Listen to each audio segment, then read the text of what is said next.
ஏற்பட்டுள்ளது. இதுகுறித்த கூடுதல் தகவல்களை செய்தியாளர் சுரேஷ்குமார் வழங்க கேட்கலாம். கோவை SIHS காலனி உயர்மட்ட பாலம் 2013ஆம் ஆண்டு பணிகள் துவக்கப்படுகிறது. 27 தூண்களுடன் 1.5 கிலோமீட்டர் தூரத்திற்கு இந்த பாலம் அமைக்கும் பணிகள் துவங்கின. ஆனால் போதிய சர்வீஸ் ரோடு விடல அப்படின்னு சொல்லி வழக்கு ஒன்று பதிவு செய்யப்படுறது.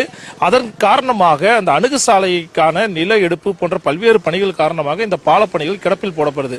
12 ஆண்டுகளுக்கு மேலாகி சமீபத்தில் தான் இந்த பாலப்பணிகள் முடிவு பெற்றிருக்கிறது.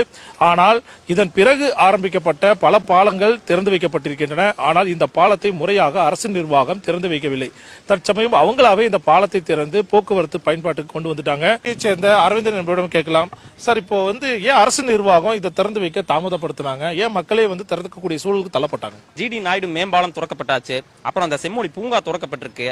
இந்த ஊரை தவிர தமிழ்நாட்டுல கோயம்புத்தூர்ல எல்லா ஊரும் நல்ல வளர்ச்சி அடைஞ்சிட்டு வருது. ஆனா எங்களுடைய ஊரா இருக்கக்கூடிய இந்த 55 மற்றும் 56வது பகுதிக்கு ஒருங்கிணைந்து வரக்கூடிய இந்த ஒரு ஊர், இந்த 2 வார்டுக்கும் 2 மாநகராட்சி வார்டுக்கும் நடுவில் இருக்கக்கூடிய இந்த வார்டு மிகவும் இன்னலுக்கு ஆளாகுது.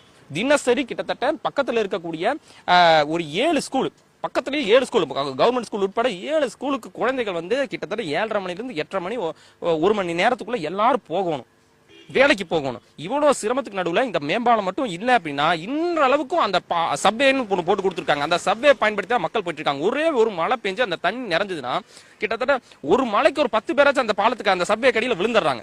ஒரு வண்டி உள்ள வருது, வண்டி இந்த சைடு போறது, டிராபிக் ஜாம் தொடர்ச்சி ஆயிட்டு இருக்கு. மக்கள் ஏன்டா இங்க ஊர்ல இருக்கிறோம்னு சொல்லி பலரும் இந்த ஊரை காலி பண்ணிட்டு போயிட்டாங்க. இன்னும் இந்த மேம்பாலத்துல பாத்தீங்கன்னா கிட்டத்தட்ட 15% வேலைகள் பெண்டிங்ல இருக்கு. பாதுகாப்பா இந்த பாலம் இருக்கா அப்படிங்கிற கேள்விக்குறி மக்களுக்கு எழுது. மக்களுக்கு இந்த பாலமும் தேவைப்படுது, ஆனா இது பாதுகாப்பா இருக்கா அப்படிங்கிற கேள்வி எழுது. பக்கத்துல இருக்கக்கூடிய அந்த சாலை நீங்க பாத்தீங்க அப்படின்னா அந்த சாலை பாத்தீங்கன்னா 20 அடி சாலை, அதுல 10 அடி தான் போட்டிருக்காங்க, மீதி 10 அடி போடவே கிடையாது. இதனால என்ன ஆகும் பாத்தீங்க அப்படின்னா நாளைக்கு ஒரு மழை பெய்யும் போது அங்க இருக்கக்கூடிய போடாத அந்த சாலையில் இருக்கக்கூடிய மண்ணுக்கு அடியில தண்ணி இறங்கி பக்கத்துல இருக்க போட்ட 10 அடி ரோடும் டேமேஜ் ஆகும்.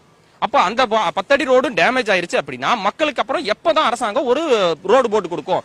ஒரு சின்ன விஷயத்துல இருந்து பெரிய விஷயம் வரைக்கும் இங்க மக்கள் போராடியே வாங்கணும் அப்படிங்கிற ஒரு அவல நிலைக்கு ஆளாயிருக்காங்க. கிட்டத்தட்ட 12 ஆண்டுகளுக்கு மேலாக பல்வேறு இன்னல்களை இந்த பகுதி மக்கள் சந்திச்சுட்டு வராங்க.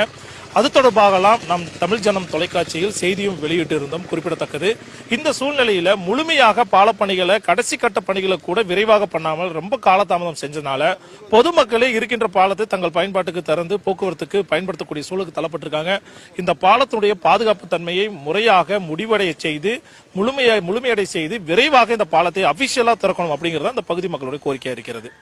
தமிழ் ஜனம் செய்திகளுக்காக கோவையிலிருந்து ஒளி